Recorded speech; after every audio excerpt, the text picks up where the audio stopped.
சிந்துவை வந்து காலை பிடிச்சு வந்து என்ன பண்ணுறாரு, நம்ம சிவா அழகாக மருந்து போட்டு விடுறாரு. இதனால் சிந்து வந்து என்ன பண்ணுறதுன்னு தெரியாமல் தவிக்கிறாங்க. வேணாம் டாக்டர், என் காலை நீ பிடிக்காத அப்படின்னு சொல்கிறாங்க. இதில் என்ன இருக்குது சிந்து, இந்த நோயாளி எவ்வளோ பேர் வராங்க, அவங்களுக்கெல்லாம் மருந்து போட்டு விடலையா அப்படின்னு சொல்லிட்டு இருக்காரு. நீ வந்து சிந்துவோட முகம் மாறுறதை பார்த்துட்டு, இங்கே பாரு, உன்னை நான் நோயாளியாக நினைக்கல, ஃப்ரெண்டாக தான் நினைக்கிறேன், அதனால் நான் மருந்து போட்டு விடுறேன் அப்படின்னு உடனே முகத்தில் சிரிப்பு வருது. உடனே வந்து எப்படி உன்னால் என்னை வந்து அவ்வளோ தூரம் வந்து உன்னோட உயிரை பற்றி கூட கவலைப்படாமல் எப்படி காப்பாற்ற முடிஞ்ச சிந்து அப்படின்னு சொன்னோன்னே, இதில் டாக்டர் நான் தான் சொன்னேன்ல, உனக்காக நான் என்ன வேணாலும் பண்ணுவேன் அப்படின்னு சொல்லிட்டு அப்படியே பார்க்குறாங்க. 2 பேரும் ஒருத்தர் பார்த்துக்கிறாங்க கொஞ்ச நேரம். அடுத்து வந்து சிந்து வந்து தூங்க போகிறாங்க. சிந்து வந்து வழியில் வந்து ரொம்ப கஷ்டப்படுறாங்க, தூங்க முடியாமல். சிவா அவங்களுக்கு போத்தி விட்டு நல்லபடி பார்த்துக்கிறாரு. அடுத்து சிந்து பண்ண விஷயங்கள் எல்லாமே வந்து சிவா வந்து யோசிச்சு பண்ணி பார்க்குறாரு. இங்கே வந்து என்ன பண்ணுறாங்க, சிவா வந்து ஹாஸ்பிட்டலுக்கு போகணுன்றாரு. ஆனால் வீட்டில் எல்லாருமே வந்து வேணாம், ஏற்கனவே இவ்வளோ பிரச்சனை நடந்திருக்கு, போக வேணான்றாங்க. இல்லை, எனக்கு வந்து ஹாஸ்பிட்டலில் தான் எல்லாமே, ஹாஸ்பிட்டலில் ஒரு பிரச்சனை இருக்கும்போது நான் போகணும் இல்லையா, அந்த பேஷண்ட் என்ன ஆனார் ஏது ஆனார்னு நான் கவனிக்கணும், அவங்க எனக்கு என்ன வேணாலும் பண்ணலாம், ஒன்றும் பிரச்சனை இல்லை, போலீஸ் வந்துடுவாங்க, போலீஸ் பாதுகாப்போடு தான் நான் இருப்பேன், அதனால் நீங்கள் எல்லோரும் பயப்படாதீங்க அப்படின்னு சொல்லிட்டு அவங்க பெரியம்மா காது சொல்லிட்டு கிளம்புறாரு. இருந்தாலும் சிந்து ரொம்ப பதட்டம் அடைகிறாங்க. சிந்து நீ கவலைப்படாது, எல்லாம் சரியாயிடும் அப்படின்னு சொல்லிட்டு போகிறாரு நம்ம சிவா. சிவா வந்தோடனே வந்து போலீஸும் வந்துடுறாங்க. இங்கே பாருங்கள், உங்களுக்கு எல்லாருக்கும் சொல்கிறேன், சிவா டாக்டர் ரொம்ப நல்லா ட்ரீட்மெண்ட் பண்ணக்கூடிய ஆள், இதில் என்ன தப்பு நடந்திருக்கு ஏது தப்பு நடந்திருக்கு அவரே சரி பண்ணுறேன்றாரு, அதனால் ஒரு வாய்ப்பு அவருக்கு நாங்கள் கொடுக்கலான்னு முடிவு பண்ணிட்டோம். எங்கள் உயிர் தான் கிடச்சிது அவங்களுக்கு வாய்ப்பு கொடுக்க அப்படின்னு சொல்லிட்டு அவங்க ஆளுங்களாம் பேசுகிறாங்க. உங்கள் ஆள் வந்து பொழைச்சி வரணுமா வேணாமா, இல்லை கோமா ஸ்டேஜில் இருந்தால் பரவாயில்லையா உங்களுக்கு அப்படின்னோடனே, டாக்டர் பொழைச்சி தான் வரணும் அப்படின்னா அமைதியாக இருங்க, கொஞ்சம் சமரசம் பண்ணிக்கங்க, டாக்டர் தான் இவ்வளோ சொல்கிறாருல அப்படின்னோடனே சரின்னு சொல்லிட்டு எல்லாம் அமைதியாகிடுறாங்க. அடுத்து சிவா வந்து அந்த பேஷண்ட்டுக்கு வந்து ட்ரீட்மெண்ட் வந்து பார்க்குறாரு. அப்போ தான் சிவாவுக்கு தெரிய வருது, இது என்ன இன்ஜெக்ஷன் கொடுத்தோம், நம்ம வேறு ஒரு இன்ஜெக்ஷன் கொடுக்க சொன்னால் வேறு எதோ கொடுத்துருக்காங்க மருந்து அப்படின்னு சொல்லிட்டு யோசிச்சுட்டு, ஒரு நிமிஷம் இருங்க அப்படின்னு சொல்லிட்டு நேராக போகிறாங்க. பார்த்தா அந்த நர்ஸ் வரலையா அப்படின்னு சொல்லிட்டு கேட்குறாரு.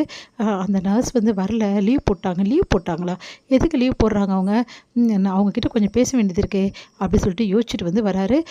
மருந்து மாற்றி கொடுத்துருக்காங்க, இது யார் கொடுத்ததுன்னு தெரியலையே அப்படி சொல்லிட்டு யோசிச்சுட்டு வேறு வந்து மருந்து கொடுத்து அவங்கள வந்து குணப்படுத்துகிறாரு. கொஞ்ச நேரத்துலேயே கோமாலேருந்து அவர் வந்து ரிலீஃப் ஆகிடுறாரு. அதனால் எல்லோரும் நிம்மதி அடைகிறாங்க. சார் ரொம்ப தேங்க்ஸ் சார், நான் தான் சொன்னேன்ல காப்பாற்றுவேன், நம்பலை நீங்கள்லாம், சாரி சார் உங்ககிட்ட அப்படி நடந்துக்கணுதுன்னு சொல்லிட்டு எல்லோரும் சாரி கேட்குறாங்க. இங்கே சிவா வந்து ஸ்னேகாவோட அப்பா வந்து பாராட்டுறாரு. அடுத்து வந்து இங்கே யோசிச்சுட்டே இருக்காரு நம்ம சிவா, ஏன் அந்த நர்ஸ் வரல, என்ன காரணமாக இருக்கும், எதுக்கு மருந்து மாற்றி கொடுத்தாங்க அவங்க அப்படின்னு சொல்லிட்டு யோசிச்சுட்டே இருக்காரு. சரின்னு சொல்லிட்டு அந்த நர்ஸ் நம்பர் இருந்தால் கொடுங்க அப்படின்னு சொல்லிட்டு வாங்கிட்டு சிவா வந்து போகிறாரு. அந்த நர்ஸுக்கு கால் பண்ணுறாரு. உடனே வந்து ஐயோ சிவா சார் கால் பண்ணுறாரு, இப்போ என்ன பண்ணுறதுன்னு தெரியலையே அப்படின்னு, டாக்டர் சொல்லுங்கள் டாக்டர் அப்படின்றாங்க.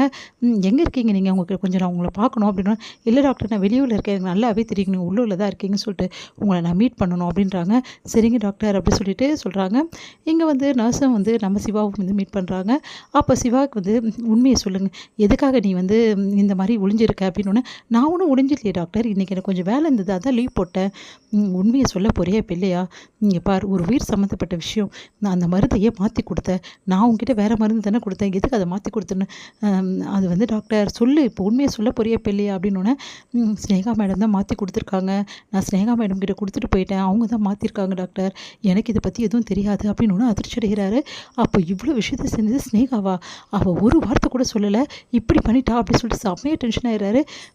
டாக்டர் எனக்கு எதுவும் பிரச்சனை வராதுல்ல, உனக்கு எதுவும் வராது நீ போ அப்படின்னு சொல்லிட்டு அனுப்பிச்சிட்டு ஸ்னேகாவுக்கு கால் பண்ணுறாரு. ஸ்னேகா வந்து சொல்லு சிவா அப்படின்றாங்க. உடனே கேபினுக்கு வா, நான் வந்துடுவேன் கொஞ்ச நேரத்தில் அப்படின்னோடனே சரின்னு சொல்லிட்டு வராங்க. என்ன நினச்சிட்டு இருக்கோம் மனசில், நீ டாக்டர் இருக்க தகுதியே கிடையாது அப்படின்னு அதிர்ச்சி அடைகிறாங்க ஸ்னேகா. எல்லா உண்மையும் தெரிஞ்சு போச்சு, ஆனால் எல்லாம் செஞ்சு நீ வந்து அமைதியாக இருந்துட்டல, எனக்கு என்ன வேணாலும் ஆகணும், ஐயோ சிவா நான் அப்படிலாம் யோசிக்கல சிவா அப்படின்னு சொல்லிட்டு அழகிறாங்க. உன்னை அழுகெல்லாம் நிப்பாட்டு, நான் ஏற்கனவே சொன்னது தான், மரியாதை இந்த டாக்டர் தொழிலை விட்டு போயிடு, அப்படி நீ போகலைன்னா நான் போக வைப்பேன் அப்படின்றாரு. அதிர்ச்சி அடைகிறாங்க ஸ்னேகா. இங்கே பாரு சிவா, ஏன் சிவா இப்படிலாம் பேசுகிறேன், நான் உண்மையை தான் சொல்கிறேன், நீ டாக்டராக இருக்க அருகதை கிடையாது, உன்னை வான் பண்ணியிருந்தேன், ஆனால் தப்பு மேலே தப்பு செஞ்சுட்டு இருக்க, இதுக்கப்புறம் பொறுக்க முடியாது ஸ்னேகா அப்படின்னு அதிர்ச்சி அடைகிறாங்க.